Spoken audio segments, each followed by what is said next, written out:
ফালাক ছাদের চুলে আঙ্গুল আঁচড়াচ্ছে, হাত কাঁপছে। সাদের এই পাথরের মতো শীতল চেহারার দিকে তাকালে ফালাকের বুক ধক করে ওঠে। সাদ চোখ বুজেছে, কিন্তু চোয়াল শক্ত। সাদ হুট করে চোখ না খুলে কর্কশ গেলে বলল, হাত থামালি কেন? বলছি থামাতে। ফালাক ভয় পেয়ে দ্রুত আবার আঙ্গুল চালাতে শুরু করলো। নিচু স্বরে কাঁপা গলায় বলল, না, আমি আসলে দেখছিলাম আপনি ঘুমিয়ে পড়ছেন কিনা। সাদ হুট করে ফালাকের একটা হাত শক্ত করে ধরল। ফালাক ভয়ে আত্মরা হয়ে গেল। মনে হলো এই বুঝি সাদ আবার রেগে উঠবে। আমার ঘুম আসা না আসা নিয়ে তোকে ভাবতে হবে না, যা বলছি তা কর। ফালাক খুব সাবধানে সাদের মাথা টিপতেছে। সাদ সরাসরি ফালাকের চোখের দিকে তাকিয়ে এক অদ্ভুত শীতল গলায় বলল, সেদিন তো অনেক সাজগোজ করে নিচে ঘুরছিলি, খুব শখ জেগেছিল সাজার। এখন এই মুখটা এমন ফ্যাকাশে করে হয়ে আছে কেন? ছোট চাচি জোর করেছিল তাই? সাত কথা কেড়ে নিয়ে রুক্ষ গলায় বলল, চাচি জোর করলে বিষ খেতে বললে খাবি? নিজের কোনো বুদ্ধি নেই? কাল থেকে যেন তোকে এই রুমের বাইরে বেশি না দেখি, সারাদিন এখানে থাকবি। ফালাক আবার মাথা নিচু করে মাথা টিপতে লাগলো। সাদ আবার চোখ বুজে ফেললো। ফালাক এক মনে সাদের মাথায় আঙুল চালিয়ে যাচ্ছে। সাদের ভারী নিঃশ্বাসের শব্দ বুঝিয়ে দিচ্ছে সে গভীর ঘুমে আচ্ছন্ন। সাদ ঘুমিয়ে পড়লে ফালাক একটু স্বস্তির নিঃশ্বাস পেল। সাদের রক্তবর্ণ চোখ আর রুক্ষ চাহনি থেকে এই কটা মুহূর্ত মুক্তি ফালাকের জন্য অনেক বড় পাওনা। খুব সাবধানে সাদের কপাল থেকে হাত সরিয়ে নিল। পা টিপে টিপে রুম থেকে বেরিয়ে নিচে রান্নাঘরের দিকে চলে গেল। রান্নাঘরে তখন সাদের মা আর মেজো চাচি দুপুরে রান্নার খাবারে তোড়জোড় করছিল। ফালাককে রান্নাঘরে ঢুকতে দেখে সাদের মা অবাক হয়ে হাতের কাজ থামালেন। আরে ফালাক, তুমি এখানে কেন? সাদ তো উপরে অসুস্থ, ও একা আছে, তুমি এখানে কেন এলো?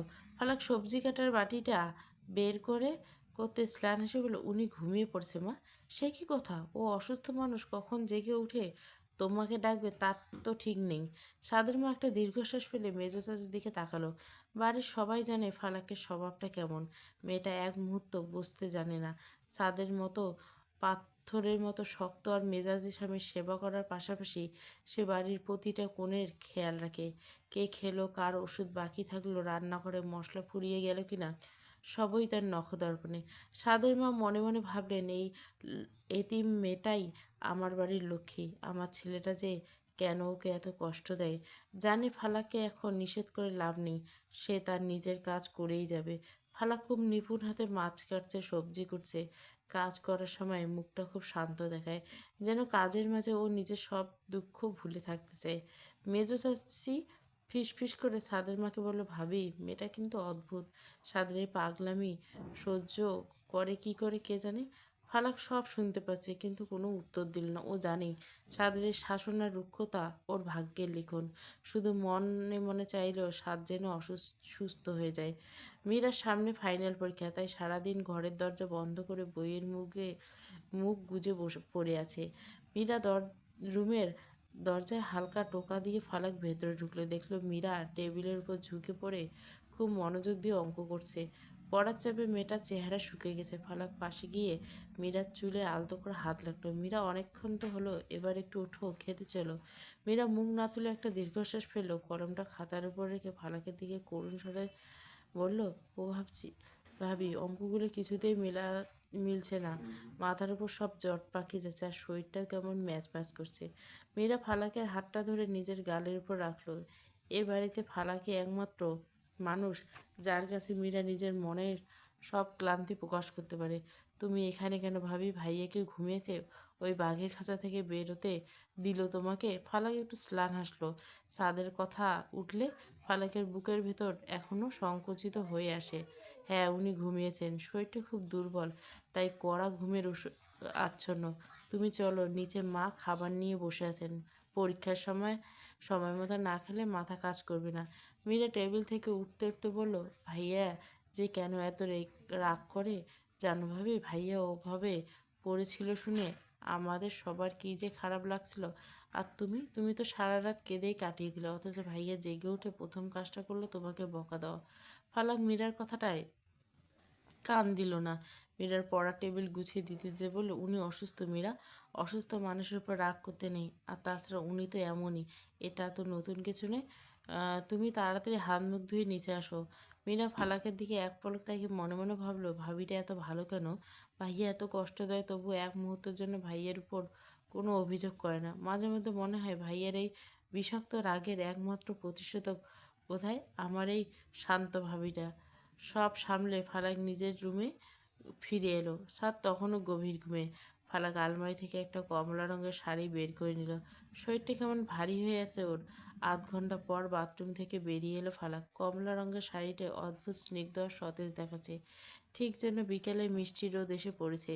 ভেজা চুলগুলো আলগা করে ছেড়ে দেওয়ায় সেখান থেকে টুপটুপ করে জল গড়িয়ে পড়ছে পিঠের উপর। ফালাক ড্রেসিং টেবিলের সামনে দাঁড়িয়ে একটা শুকনো তোয়ালে দিলে চুল ঝাড়তে শুরু করলো। ঠিক তখনই সেই ঝাড়ার ঝাপটায় চুলের কয়েক ফোঁটা ঠান্ডা জল ছিটকে গিয়ে পড়ল সাদের মুখের উপর। হিমশীতল জলের স্পর্শে সাদের ঘুমটা পাতলা হয়ে গেল। খুব ধীরে চোখ মেলল, কিন্তু পুরোপুরি চোখ না খুলে আধো আধো দৃষ্টিতে সামনে তাকায়। সাদের চোখে সামনে তখন এক মায়াবী দৃশ্য। কমলা রঙের শাড়িতে ফালাককে অবিকল এক পার্থিব পরীর মতো লাগছে। ভেজা চুলের জলের কণাগুলি আয়নার আলোয় চকচক করছে। ফালাকের শান্ত ও সপ্রতিভ রূপ দেখে সাদে এক মুহূর্তের জন্য সব ভুলে গেল। বুকের ভেতরটা হঠাৎ শান্ত হয়ে গেল। How can someone look so pure after all the chaos? She like the orange glow of a setting sun, calm and beautiful. I want to freeze this moment forever. এত সব কিছুর পরেও কেউ এতটা পবিত্র দেখাতে পারে, যেন সূর্য অস্তগামী সূর্যের কমলা আভা, শান্ত আর অপরূপ সৌন্দর্য। আমি চাই এই মুহূর্তটাকে চিরদিনের জন্য থামিয়ে রাখতে। এই মুহূর্ত শেষ না হোক। চাঁদ লুকিয়ে ফালাকের প্রতিটা নড়াচড়া দেখছে। ফালাক শাড়ির আঁচলটা ঠিক করে কাঁধে রাখলো। বারবার মনে হলো কেউ ওকে দেখছে। ফালাক পূর্ণ দৃষ্টিতে বিছানার দিকে তাকাতে সাদ চট করে চোখ বন্ধ করে ফেললো। এমন একটা ভান করলো যেন গভীর ঘুমে আচ্ছন্ন, কিছুই দেখেনি। ফালাক কয়েক সেকেন্ড তাকিয়ে থাকলো। একটা দীর্ঘশ্বাস ফেলে আয়নার সামনে থেকে সরে এলো। সাদ তখনও চোখ বন্ধ করে আছে। হৃদস্পন্দন তখন স্বাভাবিক চেয়ে বেশি দ্রুত বইছে। ফারাক আয়নার সামনে দাঁড়িয়ে নিজের ভেজা চুলগুলো সামনে নিল। আয়নায় ছাদের প্রতিফলন দেখে মনে হলো অনেকটা সময় পার হয়েছে। ওষুধের সময় পেরিয়ে গেছে। খালি পেটে বেশিক্ষণ থাকা ঠিক হবে না। ফালাক ইতস্তত করে বিছানার পাশে গিয়ে দাঁড়ালো। কমলা শাড়ির আঁচলটা আঙ্গুলে জড়িয়ে খুব নিচু স্বরে রাখলো, শুনছেন? দুইবার ডাকার পর ছাদ খুব ধীরে চোখ মেলালো। ফালাকে ছাদের চোখের দিকে তাকিয়ে একটু অস্বস্তিতে পড়ে গেল। চোখ সরিয়ে নিয়ে দ্রুত বলল, আপনার ওষুধের সময় হয়ে গেছে, আপনি একটু উঠে বসুন, আমি খাবার আর পানি নিয়ে আসি। ফালাক যেমন যেমন না ঘুরে চলে যেতে চাইলো, অমনি ছাদের বলিষ্ঠ হাতটা খপ করে ফালাকের কবজি ধরে ফেলল। ফালাক কিছু বুঝে ওঠাতে এক ঝ্যাঁচকা টানে ফালাককে নিজের বুকের উপর আছড়ে ফেলে। ফালাক আতঙ্কে একটা ছোট্ট চিৎকার করে উঠলে, কিন্তু সাদের হাতের বাঁধন থেকে বেরোতে পারল না। সাদ এক হাত দিয়ে ফালাকের কোমর জড়িয়ে ধরল আর অন্য হাতে ফালাকের ভেজা চুলের গোছাগুলো সরিয়ে দিল। ফালাকের শরীর থেকে সুগন্ধি আর ভেজা চুলের স্নিগ্ধ ঘ্রাণ সাদের মস্তিষ্ক যেন অবশ করে দিচ্ছে। ফালাক কাঁধের উপর থেকে কমলা রঙের আঁচলটা সরিয়ে দিয়ে গিবরায় মুখ ঢুকালো। ফালাক সারা শরীর এক তীব্র শিহরণ খেলে গেল। আপনা আপনি চোখ বন্ধ হয়ে এলো। চাঁদ নেশাতুর হয়ে আরও এগোতে চাইলেন, কিন্তু ফালাক হুট করে ডুকরে কেঁদে উঠল। কান্নার শব্দে সাদের ঘোর কেটে গেল। সাদ থমকে গিয়ে মাথা তুলে ফালাকের দিকে তাকালো। ফালাকের গাল বেয়ে নোনতা জল গড়িয়ে পড়ছে। কাঁদছিস কেন? ফালাক কোনো উত্তর দিল না।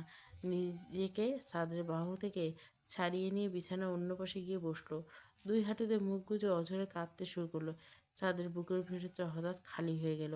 ফালাক কান্না ভেজা গলা বলল, এই গত দুদিন আমি কিভাবে কাটিয়েছি? আপনি জ্ঞান ফেরার পর আমাকে কি নিষ্ঠুর অপবাদ দিলেন? আপনি কিভাবে পারলেন বলতে যে আমি আরিয়ানকে বিয়ে করব? সাদ নিশ্চুপ হয়ে বসে রইল। ফালাক বুক চেরা হাহাকার নিয়ে আবার বলল, আপনি ছাড়া অন্য কাউকে স্বামী হিসেবে ভাবতে পারি না। আপনি আমাকে মারেন, কাটেন, ঘরবন্দি রাখুন, আমি সব সহ্য করতে পারবো, কিন্তু আমার চরিত্র কলঙ্ক দেবে না। আপনি ছাড়া অন্য কাউকে বিয়ে করা আমার কাছে মৃত্যুর চেয়ে যন্ত্রদায়ক, অথচ আপনি সেসব অনায়াসে আমায় বলে দিলেন। সাদ ফালাকের প্রতিটা শব্দ নিজের কলিজায় গিয়ে বিত্তে অনুভব করলো। জানে ভুল করছে। সাদ কিছু না বলে ফালাককে জড়িয়ে ধরে। সাদের বুকের স্পর্শ পেতে ফালাকের কান্নার গতি আরও বেড়ে গেল। নিজেকে ছাড়ানোর বিন্দুমাত্র চেষ্টা করলো না, বরং তপ্ত বড়ুর মুখে তৃষ্ণার্ত চাতক যেমন জলের খোঁজ পায়, ফালাক তেমনি সাদের বুকে নিজের আশ্রয় খুঁজে নিল। সাদ ফালাককে নিজের দিকে ঘুরিয়ে সজোরে বুকের সাথে মিশিয়ে নিল। সাদের এক হাত ফালাকের ভেজা চুল আর অন্য হাত তার পিঠকে আগলে রেখেছে। ফালাক ডুকরে কেঁদে উঠে সাদের শার্টটা খামচে ধরল। গত কয়েকদিনের সবটুকু বিষাদ, অপমান আর হাহাকার এই কান্নার স্রোতে ধুয়ে যাচ্ছে। আপনি বড্ড নিষ্ঠুর, বড্ড নিষ্ঠুর। আমাকে মারলেও আমি এত কষ্ট পেতাম না যতটা আপনার ওই কথাগুলো পেয়েছি। সাদ ফালাকের মাথার উপর নিজের থুতনি থেকে চোখ বুজে রইল। চোখ দুটো আজ জ্বালা করছে। সাদ ফালাকের কপালে খুব আলতো করে নিজের ওষ্ঠাধর ছোঁয়ালো। দীর্ঘক্ষণ পর গলা দিয়ে শুধু একটাই শব্দ বেরোলো, ফালাক। এই ডাকের ভেতর কতটুকু আকুতি ছিল তা ফালাক নিজের হৃৎস্পন্দন দিয়ে অনুভব করলো। আরও শক্ত করে সাদকে জড়িয়ে ধরল, যেন আজ মুক্তি নয়, এই বিষাদের মায়া ভিতরে সে আজীবন বন্দি থাকতে চায়। সাদ বিছানায় হেলান দিয়ে বসে ল্যাপটপে কাজ করার ভান করেছিল, কিন্তু চোখ বারবার ঘড়ির কাঁটার দিকে যাচ্ছে। রাত 11টা বেজে গেছে। ফালাক রুমে আসেনি। ফালাক রুমে এসে একটা কথাও বলেনি, সোজা বারান্দায় চলে গেছে। 1 ঘন্টা পার হয়ে গেছে, মেয়েটার রুমে আসার নামগন্ধ নেই। সাদ কয়েকবার আধ চোখে বারান্দার দিকে তাকালো। কাচের জানলার ওপাশে দেখা যাচ্ছে ফালাক বাইরের অন্ধকারের দিকে তাকিয়েছে। পিঠটা দেখা যাচ্ছে শুধু। বিড়বিড় করলো, what is she doing out there for so long? Is she trying to avoid me? ও বাইরে এতক্ষণ ধরে কি করছে? ওকে আমাকে এড়িয়ে চলার চেষ্টা করছে? সাদের ইগো বলছে চুপচাপ বসে থাক, কিন্তু ওর মন বলছে অন্য কিছু। সাদ ল্যাপটপ একপাশে সরিয়ে রাখলো। 2-3 বার বারান্দায় দরজায় দিয়ে উকি দিল। ফালাকের কোনো নড়চড় নেই। শেষমেশ সাদ আর থাকতে পারল না। ধীর পায়ে বারান্দার দরজা ঠেলে বাইরে গেল। ফালাক তখনও অন্যদিকে তাকিয়ে স্থির হয়ে বসে আছে। সাদ ফালাকের ঠিক পিছনে গিয়ে দাঁড়ালো। কী রে, রুমে আসছিস না কেন? এখানে কি করছিস এত রাত পর্যন্ত? ফালাক উত্তর দিল না। সাদের গলার আওয়াজ পেয়ে ফিরে তাকালো না। দৃষ্টি দূরের কৃষ্ণচূড়ার গাছটির দিকে স্থির। ফালাকের এই উপেক্ষা সাদের সহ্য হচ্ছে না। ফালাক একটু কাছে সরে এলো। কথা কানে যায় না? ফালাক এবারও কিছু বলল না, শুধু মুখটা আরও একটু অন্যদিকে ঘুরিয়ে নিল। সাদ বুঝতে পারছে ফালাকের মনে এখনও সেই অপবাদের আঘাতটা দগদগে, কিন্তু ফালাকের এই পাথরের মতো নীরবতা ওকে পাগল করে দিচ্ছে। হুট করে সাদ ফালাকের হাতটা ধরল। ফালাকের হাত বরফের মতো ঠান্ডা হয়েছে। জিজ্ঞাসা করলাম তো, রুমে আসছিস না কেন? ফালাক এবার খুব ধীর লয়ে ছাদের দিকে তাকালো। চোখ দুটো চাঁদের আলোয় চিকচিক করছে। হয়তো জল জমেছে। ঠোঁটের কোনো কথা নেই, শুধু ছাদের চোখের দিকে তাকে। সে আবার মুখ ফিরিয়ে নিল। ছাদের সহ্য হচ্ছে না। ফালাকের এই অবজ্ঞা মাথায় আগুন ধরিয়ে দিচ্ছে যেন। সাদ আর নিজেকে নিয়ন্ত্রণ করতে পারল না। এক ঝটকায় ফালাকের হাত ধরে নিজের দিকে ঘুরায়। ফালাক কিছু বুঝে ওঠার আগে সাদ ফালাকের 2 গালে হাত রেখে নেশাতুর আক্রোশে ফালাকে নিজে ডুবিয়ে দিল।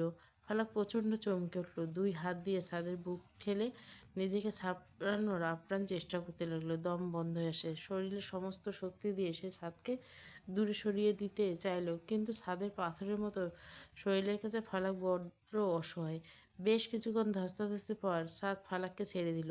ফালাক হাঁপাতে হাঁপাতে কয়েক কদম পিছিয়ে গেল। চুলগুলো এলোমেলো হয়ে গেছে, বুকটা দ্রুত ওঠানামা করছে। অপালক চোখে ছাদের দিকে তাকিয়ে অস্ফুট স্বরে বলে, কী করছেন আপনি? আপনি কি পাগল হয়ে গেছেন? সাদ কোনো উত্তর দিল না। ফালাকের বিধ্বস্ত মুখের দিকে তাকিয়ে রইল। চাঁদের আলোয় সাদের চোখ দুটো এক অদ্ভুত মায়া চিকচিক করছে। দীর্ঘ নীরবতার পর সাদের গলা খুব নিচু স্বরে 3টি শব্দ বেরোলো, আমার ভুল হয়েছে। ফালাক থমকে গেল।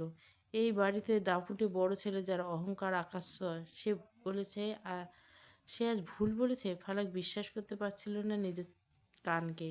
পাথরের মতো দাঁড়িয়ে রইল। ফালাক কোনো কথা বলল না, কোনো প্রতিক্রিয়া দেখালো না, শুধু কাঠ হয়ে দাঁড়িয়ে রইল। সাদ ফালাকের উত্তরের অপেক্ষায় ছিল। ভেবেছিল ফালাক হয়তো এবার অন্তত কিছু একটা বলবে, কিন্তু ফালাকের এই অরুণ নীরবতা সাদের ভেতরে থাকা ভয়ঙ্কর রাগী সত্তাটাকে আরও জাগিয়ে তুলল। ক্ষমা চাইল, অথচ ফালাক এখনও তাকে দূরে সরিয়ে রাখছে। সাদের চোয়াল শক্ত হয়ে গেল। হুট করে ফালাকের কাছে গিয়ে দাঁড়ালো। আমি ক্ষমা চেয়েছি ফালাক, এরপরে তুই এমন পাথরের মূর্তির মতো দাঁড়িয়ে থাকবি? ফালাক তখনও নিশ্চুপ, যেন এই জগৎ থেকে বিচ্ছিন্ন হয়ে গেছে। সাদের রাগ এবার তুঙ্গে। আর কোনো কথা না বলে এক ঝটকায় ফালাককে পাজাগোলা করে তুলে নিল। ছাড়ুন আমায়, কী করছেন? ছাদ কোনো কথা শুনল না। ফালাককে কোলে নিয়ে গট গট করে বারান্দা থেকে রুমে ঢুকলো। ফালাক হাত পা ছুটছে। ছাদ লোহার মতো শক্ত বাঁধনে আটকে রয়েছে। সোজা গিয়ে ফালাককে বিছানায় সজোর শুইয়ে দিল। ফালাক উঠে যেতে চাইলে ছাদ 2 হাত বিছানায় চেপে ধরে ফালাকের উপর ঝুঁকে পড়ল। অনেক হয়েছে তোর অভিমান। আমি বলছি আমার ভুল হয়ে গেছে। তার মানে চ্যাপ্টার ক্লোজ। এখন থেকে তুই আমার চোখের সামনে থাকবি ঠিক যেভাবে আমি চাই। পালানোর চেষ্টা করবি না ফালাক, কারণ তুই জানিস আমি কতটা ভয়ঙ্কর হতে পারি। ফালাক সাদের চোখের দিকে তাকিয়ে রইল, যেখানে অনুশোচনা আর উগ্রতা মিলেমিশে একাকার। বুঝতে পারল এই লোকটাকে বদলানো অসম্ভব। সে ক্ষমা চাইলেও রাজা, শাসন করলেও রাজা। ফালাক শুধু চোখের জল ছেড়ে দিয়ে সাদের বুকে নিজেকে সঁপে দিল। পরদিন সকাল, ফালাকের দেখা নেই। সাদ আর রুমে বসে থাকতে পারল না। বিছানা ছেড়ে উঠে ধীর পায়ে করিডোরে বেরিয়ে এলো।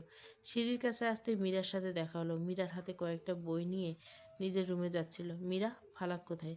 মীরা একটু অবাক হয়ে ভাইয়ের দিকে তাকালো। ভাইয়ের গলা আজ অদ্ভুত ব্যাকুলতা। ভাবি তো ছাদে গেছে ভাইয়া। ছাদ আর কথা বলল না, লম্বা লম্বা পা ফেলে ছাদের দিকে এগোলো। ছাদের দরজাটা খোলা, বাইরে ফুরফুরে বাতাস। ছাদে পা দিতেই দেখলো ফালাক ছাদের রেলিং ধরে একা দাঁড়িয়েছে। ফালাক ছাদের উপস্থিতি টের পেলেও ফিরে তাকালো না। ওর মৌনতা যেন আজ পাহাড়ের মতো অটল। ছাদ গিয়ে ফালাকের ঠিক পেছনে দাঁড়ালো। কিছুক্ষণ নীরবতা থেকে খুব নিচু এবং গাঢ় স্বরে বলতে লাগলো, ফালাক, আমি কিছু বলতে চাই। ফালাক একটু নড়ে চড়ে উঠল। সাদ একটা লম্বা শ্বাস নিয়ে বলতে লাগলো, সেদিন আরিয়ানের পাশে তোকে দেখে আমার মাথা ঠিক ছিল না। বারবার মনে হচ্ছিল আমার থেকে তোকে বুঝি কেউ কেড়ে নিচ্ছে। আমার মনে হচ্ছিল তুই আমাকে ছেড়ে চলে যাবি। এসব ভেবে আমার মাথায় আগুন ধরে যায়। আর আমি ওসব কথা বলে ফেলেছিলাম। সাদ একটু থামলো। আমি সহজে কাউকে বিশ্বাস করি না ফালাক, এটা আমার স্বভাব এমনই। কিন্তু তবু আমি তোর কাছে ক্ষমা চাইছি, আমার ওসব বলা ঠিক হয়নি। ফালাক আকাশ থেকে বলল, সাদের মতো অহংকারী মানুষ যে আজ নিজের ভুলের ক্ষমা স্বীকার করছে। ফালাকের মনে কোণে একরাশ প্রশান্তি খেলে গেল। ভাবতে পারেনি ছাদের ভেতরে ওকে হারানোর ভয় কাজ করে। ছাদ মির্জার মতো লোক তাকে হারানোর ভয় পায়। এই চিন্তায় ফালাকের সবটুকু কষ্ট এক মুহূর্তে ধুয়ে গেল। ফালাক ধীরে ছাদের দিকে ঘুরে দাঁড়ায়।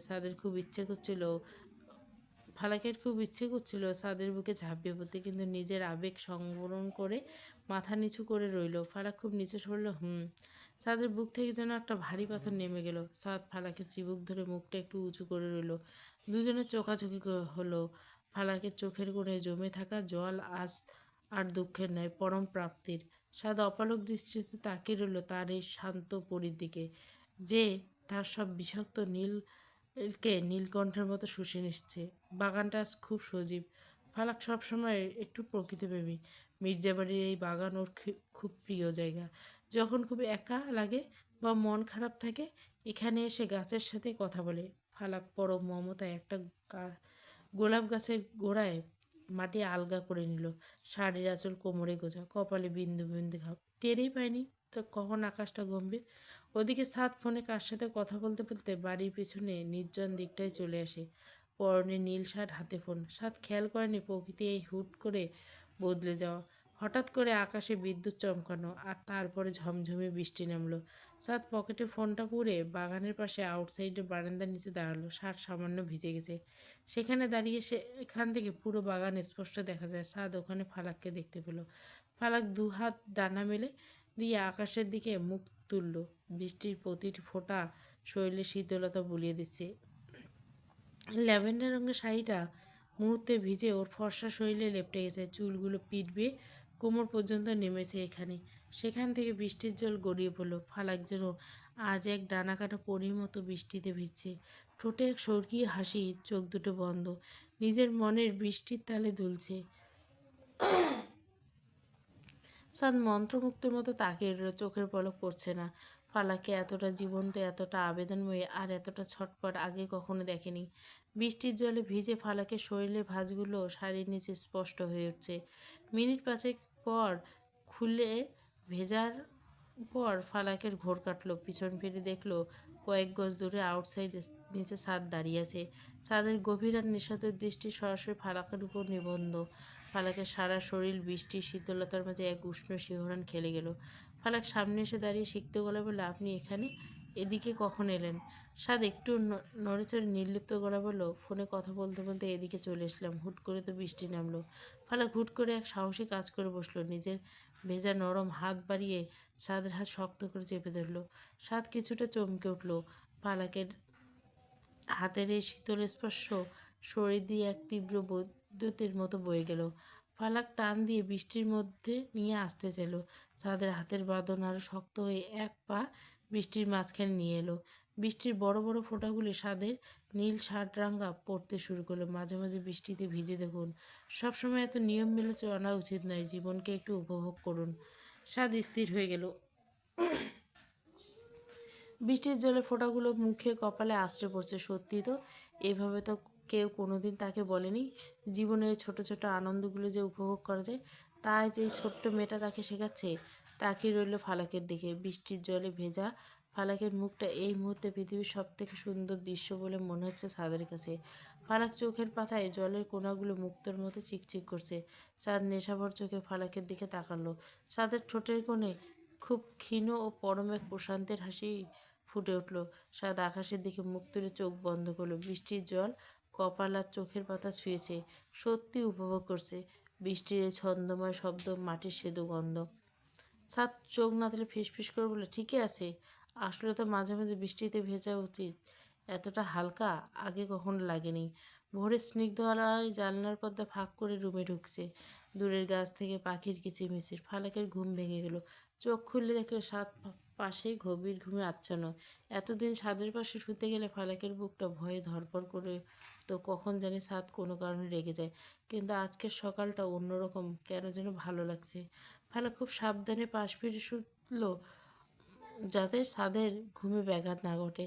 কনুইয়ের উপর ভর করে মাথাটা একটু উঁচু করে খুব গভীরভাবে মনোযোগ দিয়ে ছাদকে পর্যবেক্ষণ করতে লাগলো। ঘুমানোর সময় এই ভয়ঙ্কর মানুষটাকে কতটা শান্ত আর নিষ্পাপ দেখায়। চাঁদের কপালে সবসময় যে একটা চিন্তার ভাঁজ থাকে, ঘুমের ঘরে এখন সেটা নেই। তীক্ষ্ণ নাক আর ঘন কালো চোখের পাতাগুলো ফালাকের দৃষ্টি আটকে দিচ্ছে। ফালাক খেয়াল করলো সাদের ঠোঁট দুটো ঘুমের ঘরে খুব সামান্য আলগা হয়ে গেছে। ফালাক নজর গেল সাদের হাতের দিকে।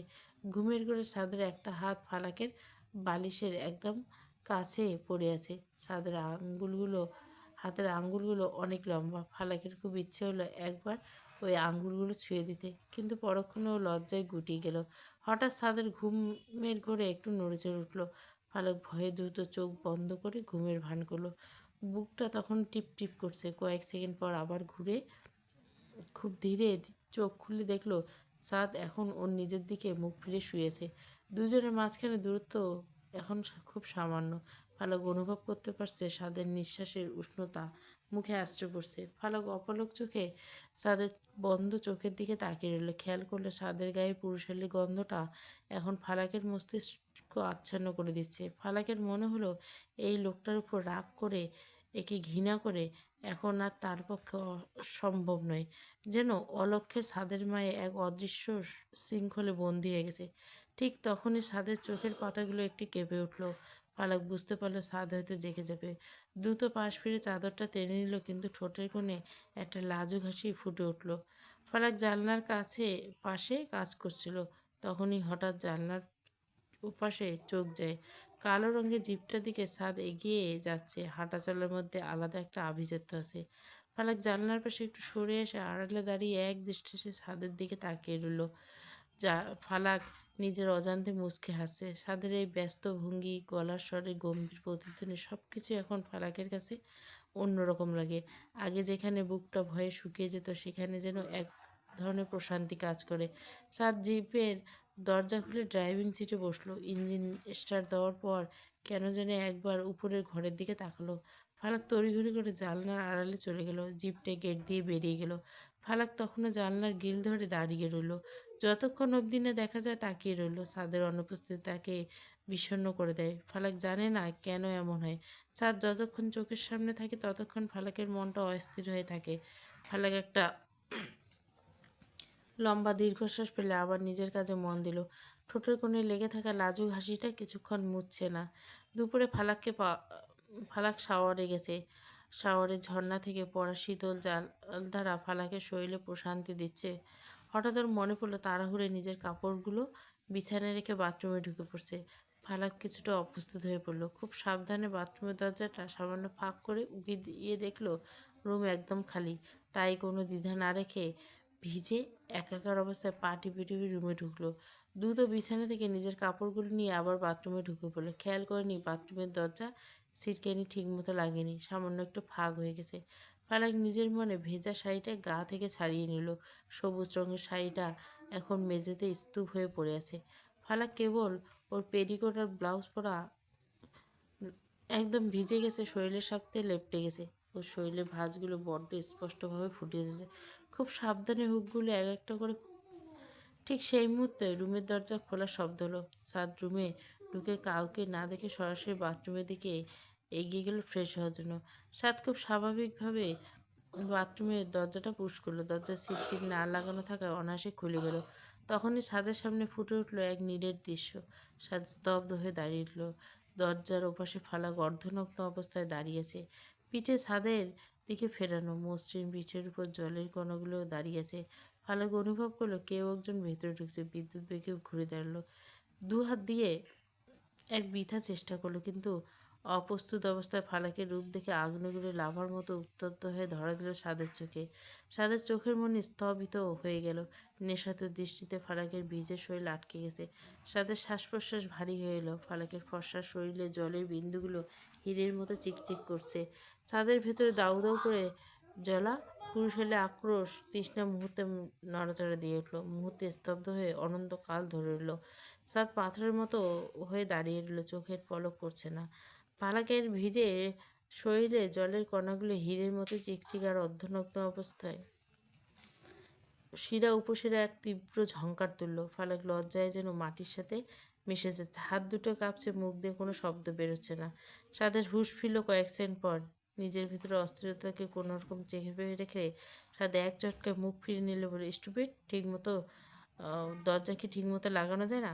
সাদ আর এক মুহূর্ত দাঁড়াল না, গট গট করে বাথরুম থেকে বেরিয়ে গেল। ভেতরে ফালাক তখনও কাঁপছিল। দ্রুত সিটকে নিয়ে এবার একদম শক্ত করে লাগিয়ে নিল। বুকের ভেতরটা যেন কেউ ড্রাম বাজাচ্ছে, ধুক ধুক। দরজায় গা লজ্জায় গাল টকটকে লাল হয়ে গেছে। হায় আল্লাহ, কেন আমি এতটা অসাবধান হলাম? লজ্জা আর চোটে ফালাকার বাথরুম থেকে বেরোচ্ছে না। স্বাদের নেশাদের চাহনি চোখের সামনে আর সইছে না। অবশেষে অনেক সাহস সঞ্চয় করে ফালাক অতি সাবধানে বাথরুমের দরজা খুলল। ভেবেছিল স্বাদ হয়তো এতক্ষণ নিচে চলে গেছে, কিন্তু না, স্বাদ সোফায় বসেছিল। ফালাক বেরোতে এক ঝটকে উঠে দাঁড়ালো। দুজনের চোখাচোখি খেতে ফালাক আবার নিচের দিকে তাকিয়ে রইল। স্বাদ কোনো কথা না বলে ফালাকের পাশ কাটিয়ে গট গট করে ওয়াশরুমে ঢুকে জোরে দরজাটা আটকে দিল। ফালাক বিছানায় বসে পড়ে। স্বাদ বাথরুমের ভেতর আয়নার সামনে দাঁড়িয়ে নিজের মুখে সজোরে পানি ঝাপটা দিচ্ছে। বিড়বিড় করে বলল, what have you done to me Falak? তুই আমায় কি হাল করলি ফালাক? সাদের মনের ভেতর এক তুফান চলছে। ফালাক সিক্ত রূপ মস্তিষ্ক থেকে কিছুতেই যাচ্ছে না। বাথরুম থেকে ভেজা অবস্থায় বের হওয়ার পর ফ্লোরটা বেশ খানিকটা ভিজে গেছে। তাই ফালাক দ্রুত একটা শুকনো কাপড় নিয়ে ফ্লোর মুছতে বসে পড়ল। চুলগুলো তখনও আধা ভেজা, আঁচলটা কাঁধ থেকে বারবার খসে পড়ছে। খুব নিচু হয়ে এক মনে ফ্লোরটা মুছছিল, যাতে দ্রুত কাজ শেষ করে ওখান থেকে সরে যেতে পারে। ঠিক তখনই সাদ বাথরুম থেকে বের হলো। মাথায় এখনও পানির ফোঁটা, গায়ে একটা টি শার্ট। বেরোতে দেখলো ফালাক মেঝেতে বসে ঝুঁকে পড়ে আছে, ফ্লোর মুছছে। ফালাকের ঝুঁকে থাকা অবস্থায় শরীরের সাবলীল ভঙ্গি, বিন্দু বিন্দু জমে থাকা পানি সাদের চোখে নতুন করে নেশা ধরিয়ে দিল। সাদে একদম স্থির হয়ে দাঁড়িয়ে রইল। বুকের ভেতর ঝড় এখনো শান্ত হয়নি। ভাবছিল ফালাক বোধহয় এতক্ষণ নিচে চলে গেছে, কিন্তু মেয়েটা এখনো ওর চোখের সামনে ঘুরছে। সাদের মেজাজ আরো খিটখিটে হয়ে গেল। এই কাজ করার জন্য কি এ বাড়িতে লোক নেই? তুই কেন এসব করিস? ফাল্লাক চমকে উঠে মাথা তুলে তাকায়। সাদকে একদম সামনে দেখে আবার অপ্রস্তুত হয়ে যায়। না মানে, আমি আশায় ফ্লোরটা ভিজে গেছিল তাই। সাদ এক কদম এগিয়ে গেল। পায়ের শব্দে ফালাকের বুকটা আরো দূর দূর করতে লাগলো। সাদ ফালাকের হাতে ভেজা কাপড়টা এক টান দিয়ে কেড়ে নিল। রাগ এসব, যা এখান থেকে, তোকে দেখলে আমার মেজাজ এমনিতেই ঠিক থাকছে না, তার উপর আবার এসব নাটক করছিস? ফালাক স্তম্ভিত হয়ে ছাদের দিকে তাকিয়ে রইল।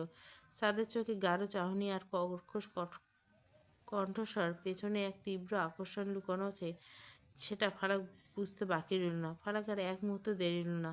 মাথা নিচু করে প্রায় দৌড়ে রুম থেকে বেরিয়ে গেল। করিডোরে এসে লম্বা একটা শ্বাস নিল। সারা শরীর এখনো কাঁপছে। ছাদের রাগী চাহনির আড়ালে যে কি পরিমাণ তৃষ্ণা লুকিয়ে আছে, সেটা ভেবে ফালাকের লজ্জায় আবার গা শিউরে উঠল। রুমে একা থাকা সাদ নিজের মনে বিড়বিড় করলো, পাগল করে দিবে এই মেয়েটা আমাকে। রমজান মাস সমাগত। মির্জাবাড়ির দীর্ঘদিনের ঐতিহ্য অনুযায়ী আজ বিকালে গরিব দুঃখীদের মাঝে ইফতার সামগ্রী বিতরণ করা হবে। মির্জা মঞ্জিলের সামনে বিশাল রাস্তায় শাড়ি বেঁধে মানুষ দাঁড়িয়েছে। বাড়ির ৩ বউ, রিনা, রিমা, নীলা আর ফালাক আজ নিজ হাতে ইফতারির সামগ্রী তুলে দিচ্ছে। সবার পরনে মার্জিত পোশাক, মাথায় ঘোমটা। ফালাক খুব মন দিয়ে প্রতিটি মানুষের হাতে প্যাকেট তুলে দিচ্ছে। রাস্তার একপাশে যখন বিতরণের কাজ চলছে, ঠিক তখনই ভিড়ের ভেতর থেকে এক বৃদ্ধ মহিলা রাস্তা পার হওয়ার চেষ্টা করছিল। মহিলাটি সম্ভবত চোখে একটু কম দেখেন। ঠিক সেই মুহূর্তে এক কোণ থেকে একটা দ্রুতগামী গাড়ির নিয়ন্ত্রণ হারিয়ে সরাসরি মহিলার দিকে ধেয়ে আসছিল। ফালাক চোখ তখন ওই মহিলার উপর। এক মুহূর্তে দেরি না করে ফালাক নিজের জীবনের ঝুঁকি নিয়ে দৌড়ে গিয়ে মহিলাকে এক ঝটকায় রাস্তা থেকে অন্য পাশে সরিয়ে নিল। গাড়িটা একদম ফালাকের গা ঘেঁষে প্রচণ্ড ব্রেক কষে থামলো। অল্পের জন্য বড় একটা দুর্ঘটনা থেকে বেঁচে গেল ফালাক। বৃদ্ধ মহিলা ভয়ে কাঁপছিল। ফালাক তাকে জড়িয়ে ধরে শান্ত করতে লাগলো। মহিলাটি ফালাকের মাথায় হাত রেখে কাঁদতে কাঁদতে অঝরে দোয়া করতে লাগলো, বেঁচে থাকো মা, আল্লাহ তোমার কোল আলো করে চাঁদ আনুক, তোমার মতো দয়ালু মানুষ যেন ঘরে ঘরে হয়। রাস্তার ওপাশে দাঁড়িয়ে থাকা একটা কালো গাড়ির ভিতরে একজোড়া তীক্ষ্ণ চোখ যেন পুরো দৃশ্যটি লক্ষ্য করছিল। গাড়ির পেছনের সিটে বসা লোকটি তার পাশের সঙ্গীকে জিজ্ঞাসা করলো, মেয়েটা কে রে, চিনতে পারিস নি? ও হলো মির্জাবাড়ির বড় বউ, সাদ মির্জার বউ। লোকটার চোখের মনে মুহূর্তে সরু হয়ে এলো। ঠোঁটের কোণে ফুটে উঠলো এক পৈশাচিক হাসি। সিটে হেলান দিয়ে আয়েশ করে বসলো। মনে মনে আওড়ল, সাদ মির্জার বউ, হা হা। তাহলে এটাকেই টার্গেট করা যাক। কেন বস? পুরানো শত্রুতা। গোধূলির আলো ফুরিয়ে চারপাশটা ধূসর হতে শুরু করছে।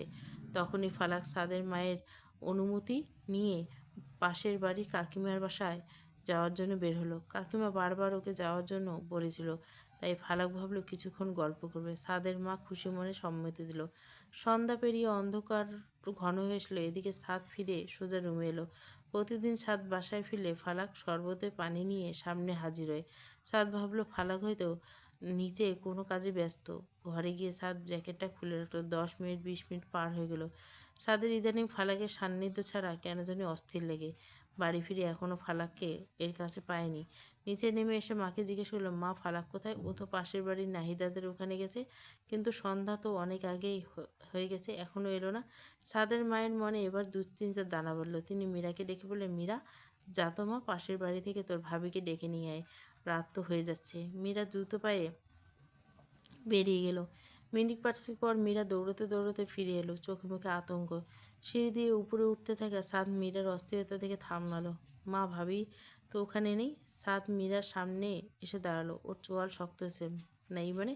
কাকিমা বললো, ভাবি তো সন্ধ্যার আজান দেওয়ার পর ওখান থেকে বেরিয়ে গেছে। প্রায় 1 ঘন্টা হয়ে গেছে ওখান থেকে বেরিয়ে গেছে। পাশের বাড়ি থেকে তাদের গেট পর্যন্ত আসতে বড়জোর 2 মিনিট সময় লাগে। তবে এই 1 ঘন্টা কোথায় ফালাক? কি? তাহলে ফারাক কোথায় গেল? 1 ঘন্টা ও বাইরে। সাদ আর এক মুহূর্ত দেরি না করে পকেট থেকে ফোন বের করলো। বাড়ির আশপাশ পাড়াপড়শি সবার বাড়ি খুঁজলো, কিন্তু ফালাকের কোনো হদিশ পাওয়া গেল না। সবার মনে একটাই প্রশ্ন, মেয়েটা গেল কোথায়? সাদ পাথরের মতো স্থির হয়ে সিসিটিভি ফুটেজ এর সামনে বসে রইল, চোখ লাল হয়ে গেছে। রিয়ট করে দেখছে ফালাক কখন বেরিয়েছে। ফুটেজে দেখা যাচ্ছে ফালাক যখন ওই বাড়ির গেট থেকে বেরিয়েছিল, নিজের গেটের দিকে আসছিল, ঠিক সে তখন গেটের থেকে একটু দূরে দাঁড়িয়ে থাকা এক বৃদ্ধ লোক ওকে ডাক দেয়। ফালাক সহল মনে কোনো সন্দেহ না করে লোকটার কাছে গিয়ে দাঁড়ায়। লোকটি কাঁপা কাঁপা হাতে ফালাককে একটা ভাঁজ করা কাগজ দেয়।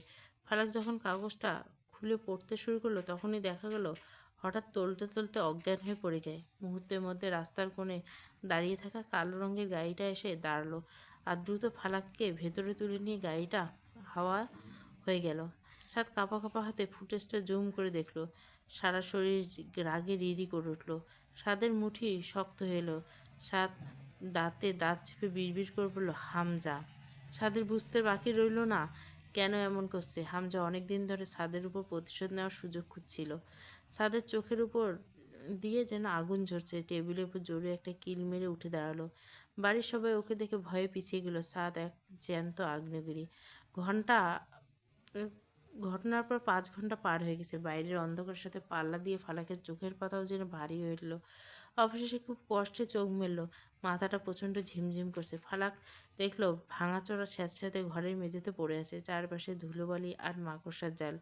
ওর হাত পা শক্ত করে দড়ি দিয়ে বাঁধা। ফালাক ভয়ে অস্ফুট বলল, কেউ আছেন? কিন্তু কোনো উত্তর এলো না। ঘরের কোনো একটা ভাঙা জানলা দিয়ে বাইরে তাকাতে ফালাকের কলিজা শুকিয়ে গেল। বাইরে কেবল ঘন জঙ্গল আর ঝিঁঝি পোকার ডাক। চাঁদের আলোয় গাছের পাতা লেগে এক ভৌতিক পরিবেশ তৈরি করলো। ফালাক বুঝতে পারলো ওই লোকালয় থেকে অনেক দূরে কোনো এক নির্জন জায়গায় বন্দি। হঠাৎ পা ভারী বুটের শব্দ শোনা গেল। কেউ একজন ঘরের দিকে এগিয়ে আসছে। ফালাক ভয়ে দেওয়ালের সাথে সেটে গেল। দরজায় ক্যাচ ক্যাচ শব্দ হতেই খুলে গেল। একটা টর্চ নিয়ে ভেতরে ঢুকলো সেই লোকটা, যার নাম হামজা। লোকটার ঠোঁটে এক পৈশাচিক হাসি। ফালাক ভয়ে কাঁপতে কাঁপতে বলল, কেন নিয়ে এসেছেন আমাকে এখানে? আপনার কি ক্ষতি করছি? হামজা ফালাকের কাছে এসে হাঁটু গেড়ে বসলো। ওর চিবুকটা জোরে চেপে দিল। ক্ষতি? তোমার ওই অহংকারী স্বামী আমার সাম্রাজ্য শেষ করে দিয়েছে। আজ আমি তার অহংকার ধুলোয় মিশিয়ে দেব। তুই হবি সাত মির্জার ধ্বংসের কারণ। ফালাক দুচোখ বেয়ে জলের ধারে নামছে, মনে মনে শুধু একজনের কথাই ভাবছে। হামজা ফালাকের চিবুকটা শক্ত করে ধরে কথাগুলো বলছিল। তখন ফালাকের চোখের জলে ভেজা নিষ্পাপ মুখটা চাঁদের আলোয় এক অলৌকিক সৌন্দর্যের মতো ফুটে উঠছিল। হামজা কিছুক্ষণ স্থবিত হয়ে ফালাকের মুখের দিকে তাকিয়ে রইল। কুৎসিত মনেও এক মুহূর্তের জন্য বিস্ময় জাগছিল। হামজা তাচ্ছিল্যে হাসি দিয়ে মাথা নাড়ল।